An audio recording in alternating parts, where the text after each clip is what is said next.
Good morning. Thank you for joining us this morning for a presentation on protecting the right to vote, Latinos Election 2014 and beyond.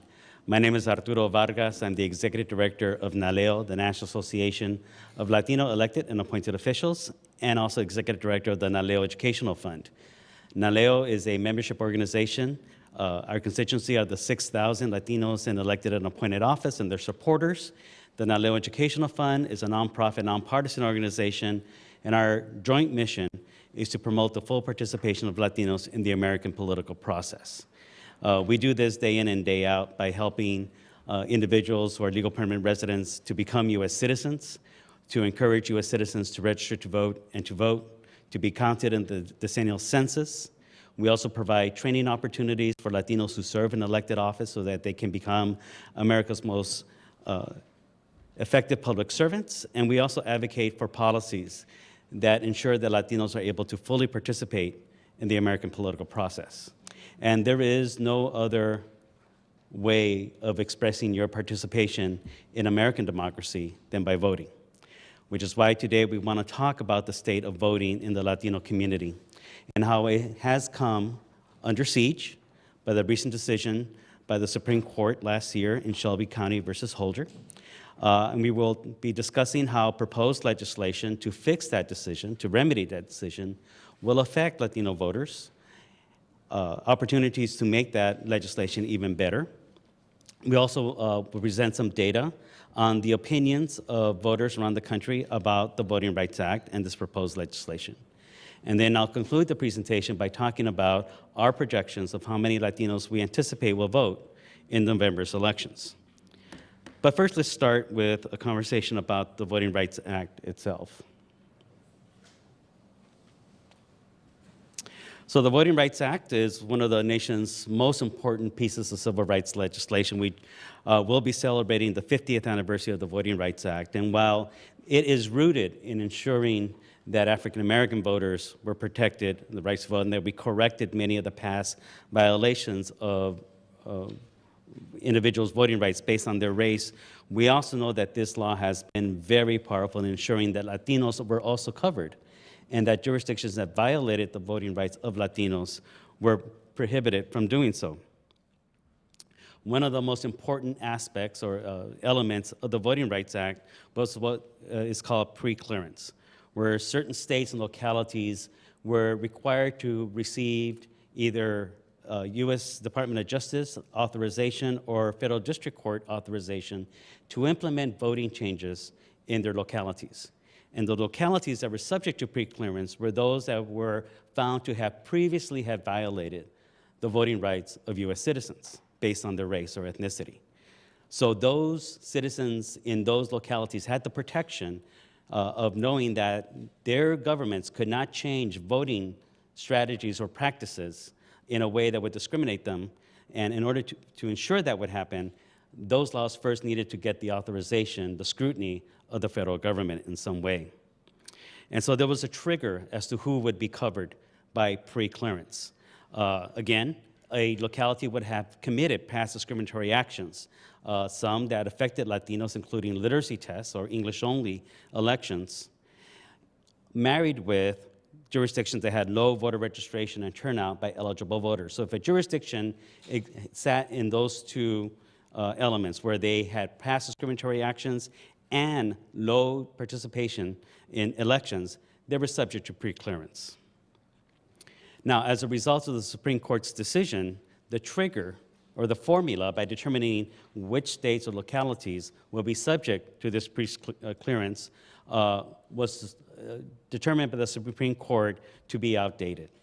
Now, they did not prohibit the U.S. Department of Justice or the Voting Rights Act did not prohibit the element of actually giving authority to pre-clear practices, but which localities would be subject to the pre-clearance was what the Supreme Court ruled to be outdated.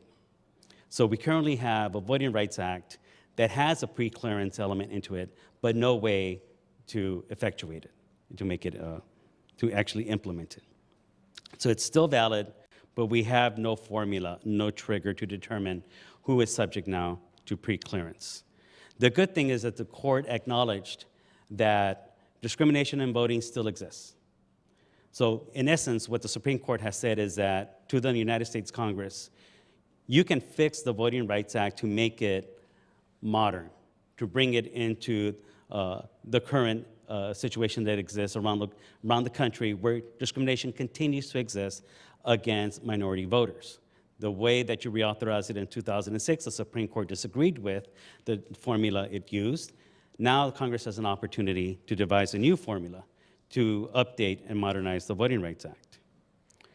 Now, prior to the Supreme Court's decision, nearly 7 million Latinos were covered by the pre-clearance provision, which again was one of the most powerful elements of the Voting Rights Act, because it stopped any jurisdiction, locality subject to pre-clearance from any changes in voting without first authorization by the Department of Justice or a federal court. So there were 9 states who were subject to this pre-clearance provision. Those that, with large Latino voters, included Arizona and Texas. So we know that Texas and Arizona have had a very long history of discriminating against Latino voters. So those voters really enjoyed this important protection from their own state governments and localities in voting. These 9 states had 5.7 million Latinos who are eligible to vote. There were also a number of localities, counties, that were subject to pre-clearance. In these states, and in those states, there were 1.2 million Latinos who were subject to this protection. In total, about 7 million. So pre-clearance was an important tool because it stopped discrimination against Latinos. And some examples of how Section 5 was so important to Latino voters in the past included just 3 years ago, the redistricting process. After the 2010 census, the state of Texas picked up the largest number of congressional seats than any other state, 4 new congressional districts. Because of its growth in population, 2/3 of its population increase was Latino. So Latinos were largely responsible for bringing to that state 3 of their 4 new congressional districts. But the state legislature in Texas had drawn a plan that essentially did not create any additional districts where Latino voters could elect candidates of their choice.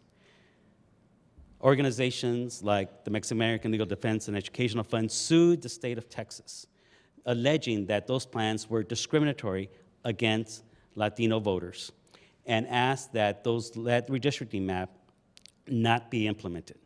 And because it was subject to pre-clearance, because it was subject to Section 5, because Texas was covered, the U.S. Department of Justice was able to scrutinize that law, and in so doing, and also federal courts in so doing, determined that, in fact, those maps did discriminate against Latino voters, and they were, in the state of Texas, was prevented from implementing those maps. Now, today, Texas has a map for congressional districts that does give more opportunities to Latino voters to elect candidates of their choice. But that was because Texas was forced by the Department of Justice, by advocates, and by the Voting Rights Act, and by the federal courts to do so. Texas didn't do it voluntarily. Texas did it because it was forced by civil rights laws, by the Voting Rights Act, to not discriminate against Latino voters. This is only as recently as 3 years ago in the most recent redistricting process. Florida is another example where the Voting Rights Act was so important. We know that there was an effort to purge from the voter rolls individuals that the state of Florida thought were non-citizens. Well, in fact, many of the people they thought were non-citizens were naturalized citizens. And the process by which the state of Florida was going about trying to identify who on their voter rolls weren't really citizens, just by looking at their last names, was proved to be a discriminatory practice against Latino voters in Florida. And this helped prevent the purging of U.S. citizens from the voter rolls. And there also have been localities that have been trying to change the way they elect representatives in order to minimize the strength of Latino voters. Some cities, for example, or school districts, elect their representatives by single-member districts. So if you have a 5-member school board, you divide your population in 5 different ways so that 1/5 of the city elects a representative. Some localities have been trying, as their populations become more minority, have been trying to change those systems to going from a single member district to electing those 5 representatives citywide or district-wide in at-large elections. And what we know about at-large elections is that they are most often the ones that prevent minority voters from electing candidates of their choice. So these were some of the practices that have happened year in and year out prior to Shelby versus Holder's that decision, where Latino voters using the Voting Rights Act were protected from discriminatory practices. So one of the things that we've been trying to do as well is to understand the public's perception of the Voting Rights Act. Last year, we commissioned a poll of 1,000 voters. We commissioned the Terrence Group in November of 2013 to conduct a poll of likely voters in 10 states, 100 in each state. And these were the 10 states that were subject to preclearance before and where we knew that the Voting Rights Act had particular saliency. What we learned, first of all, is that the public really doesn't know the Voting Rights Act. One of the things we learned is that when they were asked to what the Voting Rights Act, your typical likely voter really didn't understand what the Voting Rights Act was and what it did. They were uninformed. They weren't sure if they supported it or not. About 1/3 of them did. Most were generally positive. But once likely voters were given information about what the Voting Rights Act did, what it does, overwhelming support resulted. Strong support to protect every American's right to vote. And this is one of the things we have learned about the American public, is that the American public really does believe in everybody's right to vote. And as long as you have a law that protects everybody, regardless of your race or ethnicity, the American public will support that law. And 83% of those polled by the Terrence Group in 2013 believed that a fully functioning Voting Rights Act was critical to protecting every American's right to vote. And 81% believed or agreed that the VRAA, the Voting Rights Act, continued to be important to ensure fairness and equal treatment. In fact, this crossed party lines. A majority of Republican voters felt that the Voting Rights Act continued to be necessary. 63% of all likely voters disagreed that the VRA was obsolete and no longer necessary. Only 1/3, less than 1/3, thought that the VRA was no longer necessary. This is of Republican voters. 2/3 saying we still need this law on the books. And this included a majority of Republicans and self-identified conservatives. The poll included an oversample of Republicans and independents in these 10 states. So we've been now working to try to work with the Congress and do what the Supreme Court suggested it should do, was to figure out how to come up with a new version of the Voting Rights Act that brought it into the modern era and fixed what the Supreme Court found to be wrong with it. And what Congress recently has done is introduce the Voting Rights Act Amendment, or the VRAA of 2014. It was bipartisan. It was a bill introduced in the Congress on January 16th, both in the House and the Senate. The VRAA would modernize the pre-clearance trigger and provide other important protections for voters. And it would restore the protections previously enjoyed by 7 million Latino voters. It would restore those protections to more than 4.5 million Latinos eligible to vote. So about 2/3 of those who previously enjoyed protection by federal law under Section 4 and 5 of the Voting Rights Act would have those protections restored. These would be in these 4 states. So previously, 9 states, prior to the Supreme Court's decision, were subject to statewide preclearance. Under the new law, as proposed, 4 states only will be subject to this preclearance, accounting for about 4.5 million potential Latino voters. And of course, if you look at where those 4 states are, Georgia, Louisiana, Mississippi, and Texas, probably the most important state there is the state of Texas for the Latino community, where 4.2 million Latinos live, eligible voters live, and will be subject to having their protections restored should this legislation be enacted.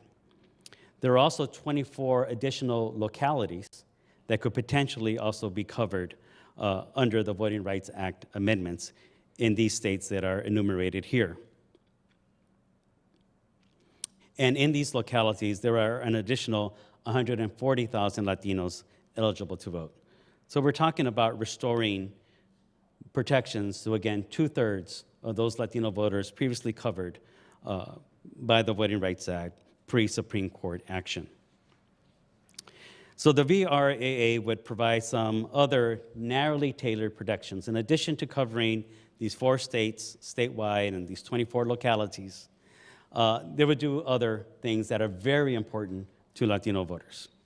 It would strengthen the Department of Justice ability to deploy federal election observers to observe the implementation of language assistance in voting. We know there are 14.5 million Latinos eligible to vote who are not yet fully proficient in English. Some of them are naturalized citizens. Some of them grew up not speaking English or have been victims of an educational system that did not impart upon them full English fluency. They're U.S. citizens, and they have the right to vote. And the Federal Voting Rights Act, under Section 203, requires certain jurisdictions to make accessible to those language minorities. What the Voting Rights Act amendment would do was allow the federal government then to deploy observers to make sure that those jurisdictions required to comply with Section 203, in fact, are doing what they're supposed to be doing under the law. The law would also strengthen the ability of courts to impose limited preclearance on jurisdictions which commit voting rights violations. This is commonly referred to as the bail-in provision. You are bailed into being covered for preclearance. Previously, the only way to be bailed in for coverage under the Voting Rights Act is if a jurisdiction was found to intentionally violate or to intentionally discriminate against voters protected by the Voting Rights Act. So an example I'm very familiar with was in my hometown of Los Angeles, where the county of Los Angeles in 1989 was found to have intentionally created a redistricting map for the County Board of Supervisors, a 5-member board, where Latino voters in the county of LA would not be able to elect a candidate of their choice by intentionally fragmenting the Latino population. So under a Federal Voting Rights Act that was brought by the Department of Justice, by the ACLU, and by MALDEF, the U.S. Federal courts found that the LA County Board of Supervisors had intentionally discriminated against Latino voters and had to redraw that map to allow Latino voters to elect a candidate of their choice, and for the subsequent 10 years will be subject to preclearance. So for the next 10 years, from 1989 to 1999, LA County could not have made any change to its voting procedures without preclearance by either the Department of Justice or the federal courts. This bail-in provision was very important where we had acts of intentional discrimination. What the Voting Rights Act amendment would do, however, is allow courts to impose the bail-in provision where you have actions that have the effect of being discriminatory without the finding of actual intention of being discriminatory.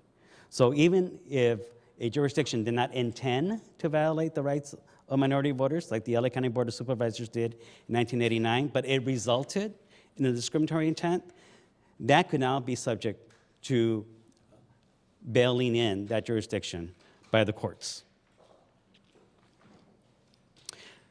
Other tools that the VRAA would help us in terms of uncovering and fighting discrimination include the ability to stop practices that we know that can be discriminatory from going into effect. What federal courts would be able to do, they would be given more leeway in being able to impose preliminary injunctions to prevent a jurisdiction from implementing a change in a voting practice that has been known to discriminate against voters. Right now, it's pretty hard to get that injunction by a federal court. The VRAA would make it, would again, give courts more leeway to make that ability of issuing an injunction easier for the protection of minority voters. Perhaps one of the elements of this proposed legislation that is the most salient today in the modern era of 2014, where everybody knows instantly what is happening all over the world, is that every single jurisdiction in the country, in all 50 states, everybody will be required to give public notice of any change that they're doing to their election practices within a certain time period of an election. So within 180 days of an election, if a jurisdiction decides to move all its polling locations, or decides to change early voting procedures or something, they would have to let the public know. Now, they wouldn't necessarily be stopped from doing it, but they would be forced to give public notice so that there wouldn't be anybody who's trying to make some changes under the radar to keep minority voters from fully exercising their right to vote. So this public notice provision, being 100% applicable throughout the country, is probably the most powerful element of the Voting Rights Act that will apply to all American voters in the country. And in ways that it was particularly help Latino voters is that it's not a perfect bill. We know that we have been wanting to work with Congress to come up with a bill that also considers the areas where Latinos are growing, where Latinos are emerging as a community. And we know that in many of those communities, oftentimes we see restrictive laws being implemented as a response to a growing Latino population. Today, we're seeing Latinos grow in parts of the South and in the Pacific Northwest and the central part of the country, where we haven't traditionally had large communities of Latinos, and we have had localities respond by implementing proof of citizenship laws or English-only laws in response to what people see as changing demographics. One of the things that we, as advocates seeking full protection for Latino voters, have been asking for changes in the legislation is for it to be a little bit more proactive and visionary by including what has been called now a known practices coverage provision. So what this amendment would do, and we're hoping to work with Congress if it is able to move forth the legislation, to amend it to include this provision. What this provision would do is that those kinds of changes in election laws that we know often result in discrimination against Latinos, that those actions themselves will be subject to preclearance.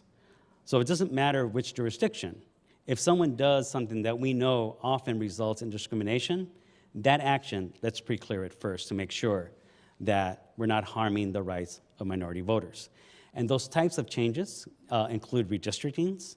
It includes annexations, where you're adding population to a city or to a school board that often changes the demography of a population and often has been done to dilute minority voters by adding non-minority voters to a jurisdiction. Those are the types of known practices that we are asking be subject to preclearance in an amended Voting Rights Act. So that's the state of Latino voting rights.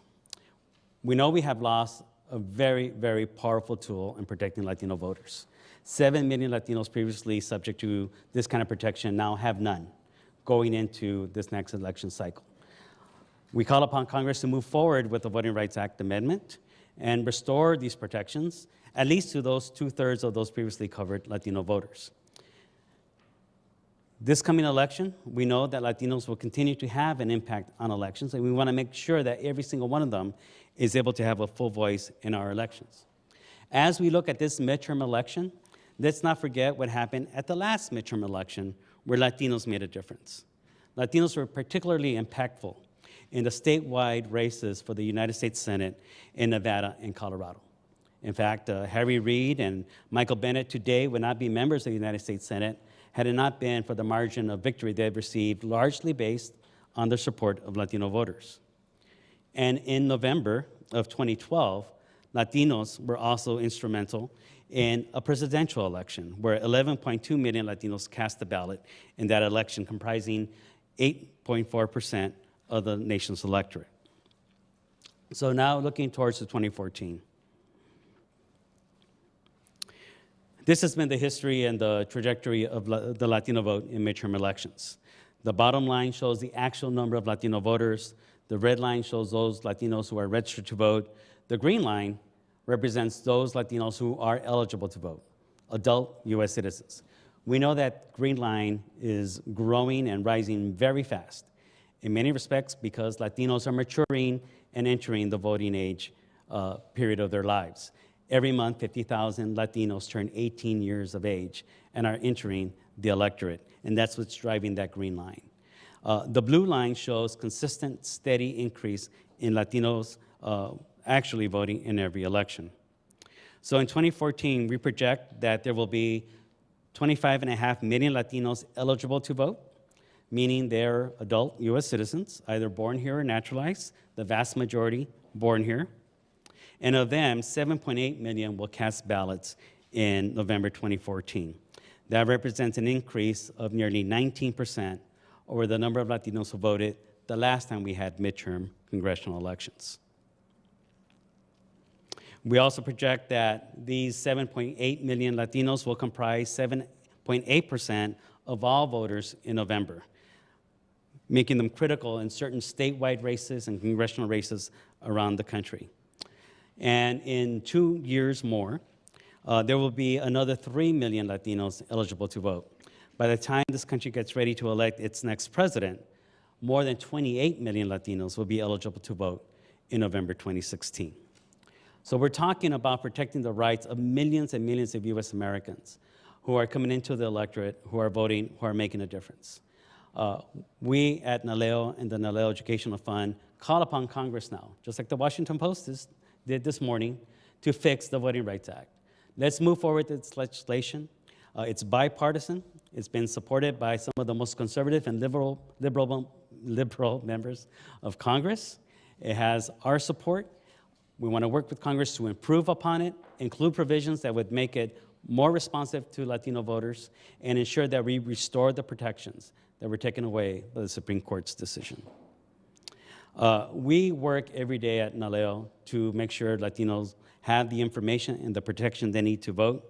So this year, like we do every election year, we will have a bilingual hotline where anybody will be able to call, find out if they're registered to vote, where their polling location is, and most importantly, on election day. If anybody encounters any kind of harassment or is dissuaded or turned away from the polls unfairly or wrongly, they'll be able to call this toll-free number, and we will be at the ready with our partners in the legal community to make sure that we're able to respond to those situations. Our election hotline is linked to the 866 Our Vote. We run the bilingual hotline nationally to provide this information to Latino voters. We work in partnership with other organizations across the country. We also will be continuing our own Get Out the Vote efforts in California, North Carolina, and Texas. So there's a lot of work ahead of us in making sure that we restore protections for Latino voters, that we get the vote out, that we work with our community to ensure that they exercise the most important right that we have as American citizens, and that is to participate in our democracy. That's what this organization is about. That's what we want to work with Congress with to ensure that we restore the Voting Rights Act to its full strength to ensure that every single Latino U.S. citizen is able to exercise the franchise without any discrimination in the country that even the Supreme Court acknowledges continues to exist. I'll be happy to take any questions you may have. Yes.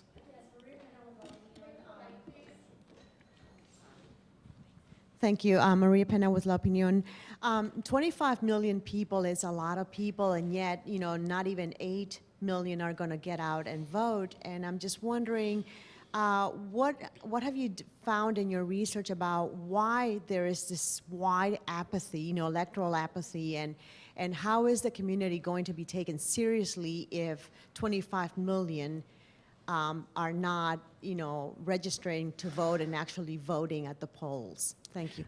Thank you for that question. In fact, you're absolutely right. There is a crisis in American democracy. It's very evident when you have 25 million Latino adult U.S. citizens, yet we're only projecting slightly less than 8 million will vote. Why are those others not voting? There's also less non-Hispanic whites who will be voting in this election than voted in previous elections. Off-year elections typically have less participation by voters. What we have been doing at the NALEO Educational Fund is conducting research among those Latinos who are not registered to vote and are persistent non-participants in our elections to try to determine what is happening in terms of bringing them into the electorate. And what we have found is that it's not apathy. Apathy means you don't care. What we have found is that these people actually care deeply about their families, and they have an opinion about everything. They have an opinion about the economy, Obamacare, education, public safety. They have an opinion, they just don't think that voting is going to make a difference in their lives. And one of the things that we have to do is restore confidence in our own political system among all voters and restore that confidence among Latino voters. Many of them don't think that the system is working for them, and we need to bring them into the electorate. We need to make our election system responsive to their needs. Yes, sir. Arturo, could you summarize that briefly in Spanish? Sabemos que en estas elecciones van a haber más de 25 millones de latinos que son elegibles para votar, pero nosotros en NALEO estamos pronosticando que nada más unos 8 millones van a votar. Y la pregunta es, ¿por qué es que tantos no votan? Nosotros hemos hecho investigaciones sobre eso para tratar de entender por qué es que muchos latinos que tienen el derecho de votar, porque son ciudadanos de edad, no votan. Y sabemos que no es porque no les importa, sino no creen que el sistema está funcionando para ellos. Y lo que tenemos que hacer es convencerles a todos que votar es una forma muy importante de mejorar nuestras vidas, para nuestras comunidades y nuestras familias. Yes. Hi, I'm Peggy Archowski. I'm the congressional correspondent for the Hispanic Outlook. I think your organization's great, and I know you're nonpartisan, but I'm curious. A couple of little quick questions. Do you know what percentage of your the Hispanic elected officials and appointees are Republican? And do you have this data that you've shown us here? Do you have it by state and also by party? That what percentage of elected officials are Hispanic? For instance, Rubio and Cruz and Diaz-Balart. Right. I mean, the most powerful Hispanics right now in Congress seem to be Right. Republicans. Absolutely. Thank you for that question. Every year, the NALEO Educational Fund publishes a directory of all Latino elected officials in the country. Now, the vast majority of Latino elected officials serve in nonpartisan offices. 80%? The vast majority do. We have about 6,000 Latinos in elected office. Only about 500 of them serve in partisan offices, meaning that they run in a partisan primary as a Republican or as a Democrat. So of that very small number of partisan Latino elected officials, our data show that about 80% are Democrats and about 20% are Republicans. About 80% are Democrats and 20% are Republicans. But these are largely state legislators, members of Congress, statewide elected officials who run, again, in partisan primaries. And there are a couple of municipalities that have partisan elections. For example, when someone runs for the city council in New York, they run as a Democrat, as a Republican, but you don't do that in Los Angeles or Houston and in most cities. You're running in a nonpartisan race. So we really don't know the partisan affiliation of the vast majority of Latino elected officials, but of those who are partisans, it's about 80-20. What's increasing is the number of visible Latinos, or those who serve in very visible offices. You know, the two Latino governors we have today, for example, are both Republicans, Susana Martinez in New Mexico and Brian Sandoval in Nevada. Two of the three Latinos in the United States Senate, Ted Cruz and Marco Rubio, are Republicans. So in those highly visible offices, Republicans have been able to run and get elected, Republican Latinos, in those jurisdictions. Yes, sir. My name is William Marsden. I'm a Washington correspondent for a Canadian newspaper organization called Post Media. My question is simply this. Do you have any indication at the moment that there are any states out there that are planning or in the process of creating procedures that could one way or another impede Latino votes? We're always keeping an eye on Texas. Texas has the most rich history at the statewide and local level of implementing voting procedures that intentionally discriminate against Latino voters. We're working very closely with our advocate partners such as MALDEF to monitor their state maps, to monitor localities and their election systems. There have been some local municipalities, for example, that have been looking to change their election systems from single member to at-large. We're keeping an eye on Pasadena, Texas, who's been talking about doing that. So yes, there are people who are trying to make those changes, and Texas, I think, is the most obvious example. But do you have any indication of any concrete procedures at the moment that you feel are about to be enacted in a place like Texas?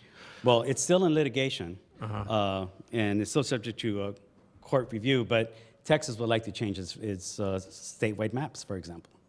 May I just ask one last question? You referred to Texas earlier on in the redistricting that took place, I think, 3 or 4 years ago, as a result of the increased number of Latino voters, primarily. Population. Yeah. Population, yes.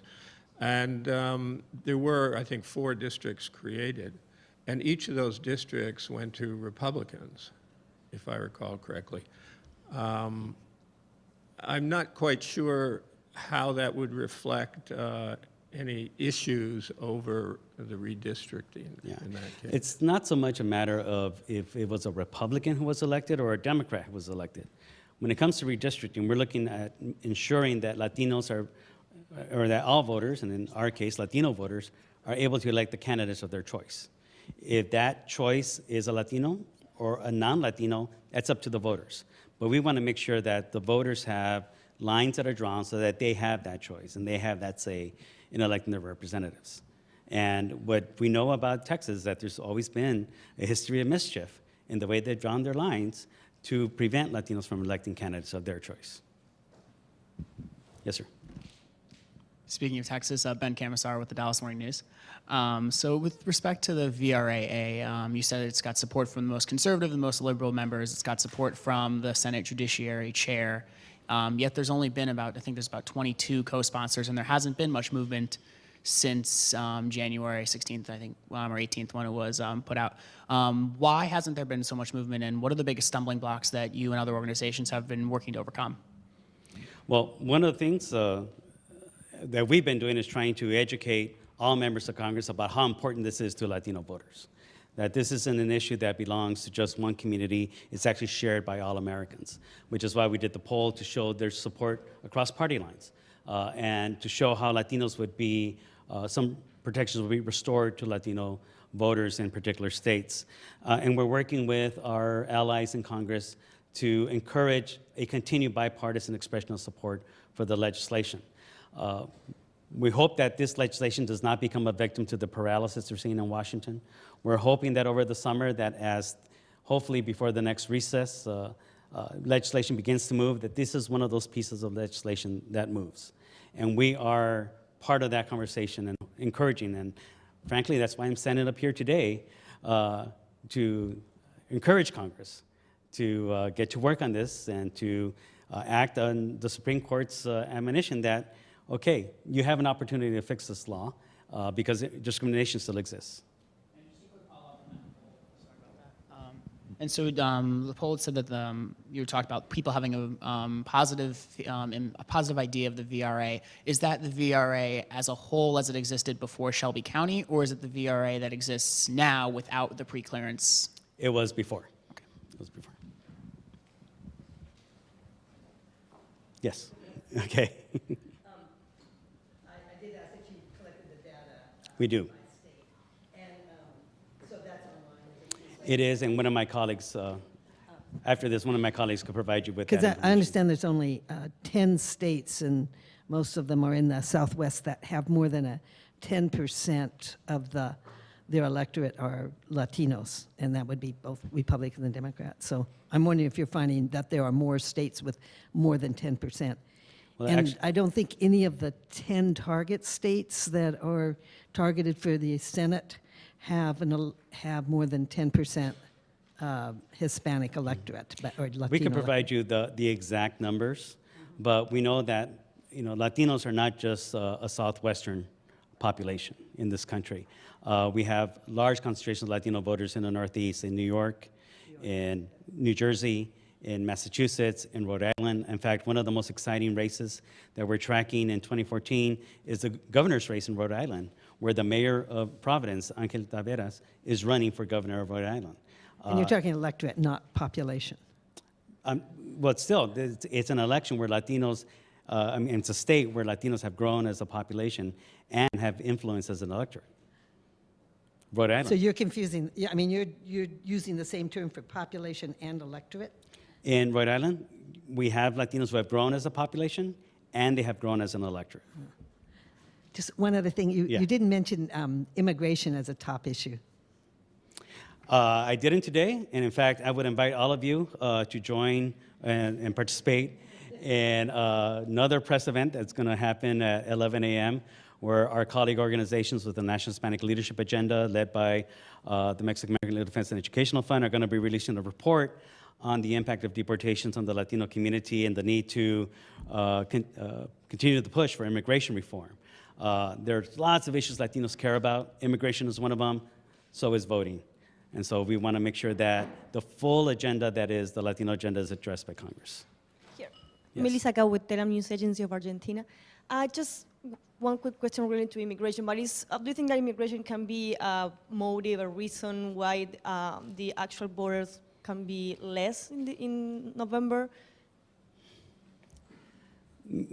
Hágame la pregunta en español. But do you think that if that immigration, que inmigración puede ser un motivo para el que haya menos votantes en noviembre? Bueno, espero que no. Espero que entre los votantes latinos haya algo de coraje por la falta de acción que pueda convencer a más latinos que participen en los comicios de noviembre. The question was, would the lack of movement of immigration result in less Latinos voting? And my response was, I would hope that there'll be a sense of anger among some Latinos who actually take action and to vote as an expression of their dissatisfaction with the lack of action on immigration reform thus far. Yes. Hi, Danielle Lee, NBC News Channel. I'm looking at your projections for 2014. There is a considerable amount of Latino voters that are eligible to vote but not registered. And they're also participating even when they are registered at a lower rate than the general population. What are the keys to changing that in upcoming elections? That is something that we think about every single day at the NALEO Educational Fund. How do we convince what we call the great unengaged in our community to participate, those who are adult U.S. citizens who have the right to vote? And again, what we're finding is that it's not apathy, is that many of them have lost faith in our political system. Many of them lack the simple information about how to vote and where to vote. So there is a need for more public education and more active engagement of the electorate. And part of our political system is that it really doesn't encourage people to vote. Because when you think about how candidates and campaigns run elections, they identify who the likely voter is, and that's who they're going to talk to. That's the door they're going to knock on, the phone they're going to call, who they're going to mail to. And if you are not a likely voter, you're ignored by our political system. So we need to bring everybody into the conversation. If you do successfully engage Latino voters to a greater degree, how do you see the results of elections changing? Well, I would hope that we would have a government that's much more responsive to the policy priorities of the Latino community, whether it's immigration reform, whether it's the economy, healthcare, public education, all of the priorities that are important to Latinos. We would have a system that's more responsive to their policy priorities. Yes, sir. Yes, Eric Appleman, Democracy in Action. On your very last point, you talk about get out the vote efforts in a few states. Mm-hmm. Can you elaborate on that? We have, we're headquartered in Los Angeles, and we have been had an office for the past 30 years in California. We also have an office and had a presence in Texas for the past 25 years. So we also know that half of all Latino eligible voters are in those two states, California and Texas. So whether or not candidates or campaigns think Texas and California are in play, there are Latino voters there that are our priority. So every election cycle, we will be engaging Latino voters in California and Texas. This year, we're expanding our efforts to also have a proactive program in North Carolina. North Carolina is not one of those states that people think as a Latino state, but in fact, if you study the demography in the electorate, Latinos in North Carolina can actually make a difference in statewide elections, which is why we're now investing in that state.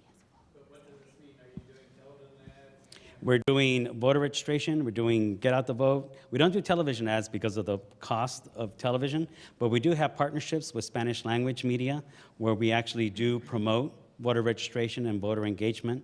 Univision is our national media partner, and we work both at the network and at the local market level to provide the information to our constituency, to our community about how to register to vote, where to vote, and also the importance of voting.